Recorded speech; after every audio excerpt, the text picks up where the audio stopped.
Hey art friends, Mr. Brown coming at you on the week of May 11th. Just want to let you know that this week I was able to get my document camera working, but I was just trying to record the video and switch between my webcam and my document camera, and it wouldn't let me. So now the picture quality is very, very up close and different than my last videos, and I want to let you know why. This week, I'm going to release this video first and then release some other videos to create with your actual lessons.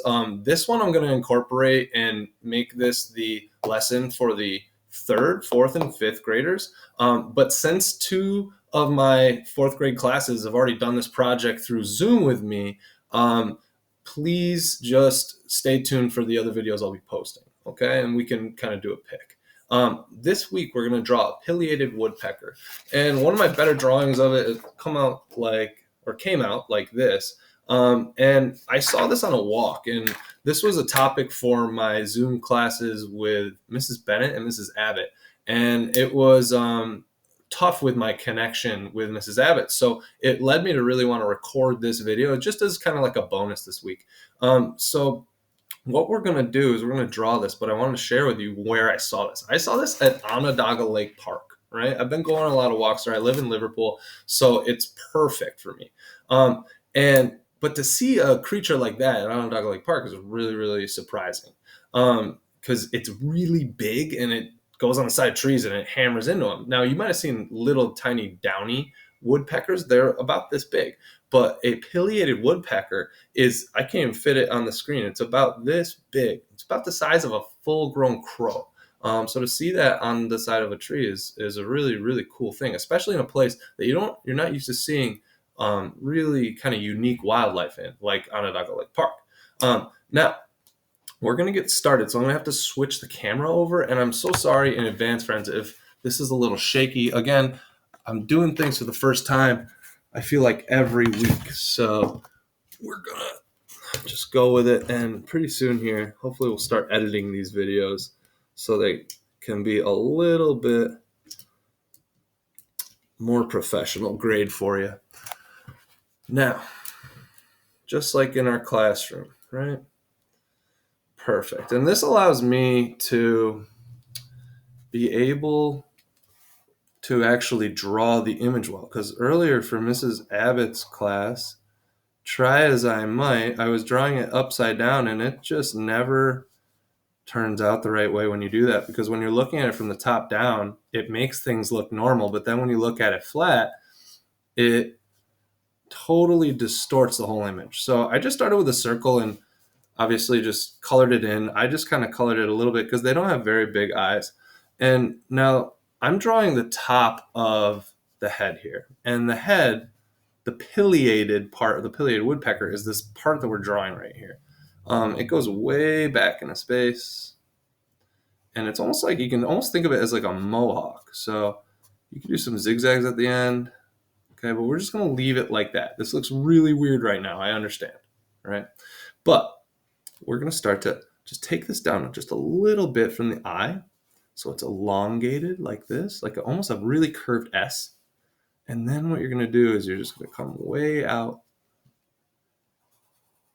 And you can really exaggerate the size of this beak if you want to. You can make it huge. I kind of think that these birds look a lot like the dinosaur, the pterodactyl. What I did there is I really slowly added another line and capped it with a V shape. Now, they're very aerodynamic birds. That means that they're very good flyers, and they're very slender and skinny. So we're just going to draw almost a straight line from the beak, just a little curve down into the neck. And this is the whole space for its head. Now, we're going to take its pileated little tuft up there. We're just going to curve that down into a very narrow neck. Okay, looks kind of funny right now, right? Well, it's got these stripes, and it kind of makes it look even more striking when you see it in real life. Because right here, this section is all red, and this is different kind of variations. That just means different types of patterns of black and white stripes. throughout its whole head. It looks really, really cool. And actually, the common cartoon Woody the Woodpecker, very old cartoon, but that was a pileated woodpecker. Okay, so you can make another one coming out from its beak that goes down its head. And I'm not really drawing this from a picture. I've practiced it a few times. I'm kind of buffing up a drawing I already did of it. Now we're going to go on to the body. And I explained this to Mrs. Abbott's class earlier today too. If you don't like how thin I made the neck here, if you want, you can always make it a little bit thicker and just kind of disguise it as either a heavier line weight, like I just did. I just made a very thick line. Or you can also just make feather patterns too and just buff it up a little bit. Now, we're going to come out here for the chest of the bird. And then we're just going to slowly kind of curve down. And just like earlier, I ran out of room. Sometimes I draw too big, and it's okay. Friends, if you have been taught by me, you know that when I teach art, I really strongly emphasize making mistakes being part of the process and something to kind of almost seek out. That's the only reason that I was able to become an art teacher, because there are a lot of better drawers in the world than me, trust me. But if you have an ability to have fun, that's when art becomes something more than just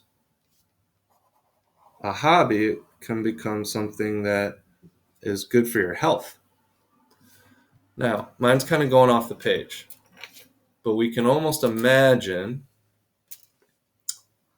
that it's propped on a branch and pecking at a tree, right? So I'm going to do a horizon line back here, but instead of the traditional horizon line, this is going up. That's because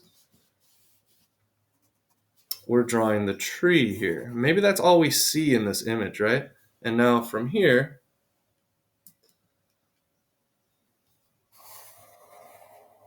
take our branch out. They don't usually perch on branches, but they can. They can perch right to the sides of trees too, though. And to describe the feet, we'll just do a small little U shape.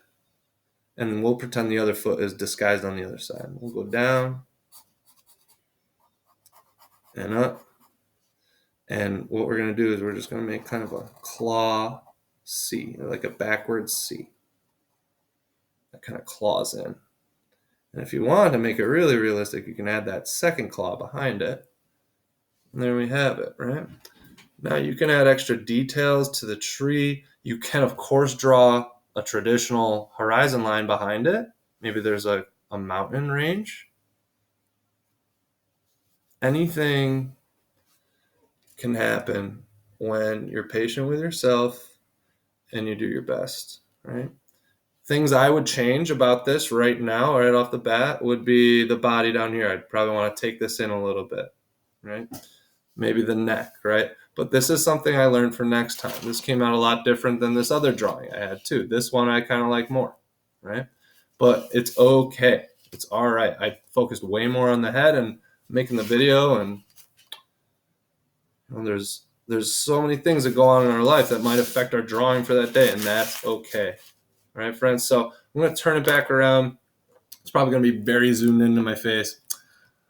Yep. But I hope you enjoyed the video this week. I know it was a little longer, but I really wanted to take the time to really slowly draw something with you and for you to be able to see it from a perspective of what you'll be seeing your drawing from. So hopefully this helps, and I'll continue to try and do things like this, but with technology and the quarantine, it's really hard to get my laptop switched out. So we're going to keep figuring it out, though, together, friends. I hope you had an awesome weekend and have a great week. Thank you so much.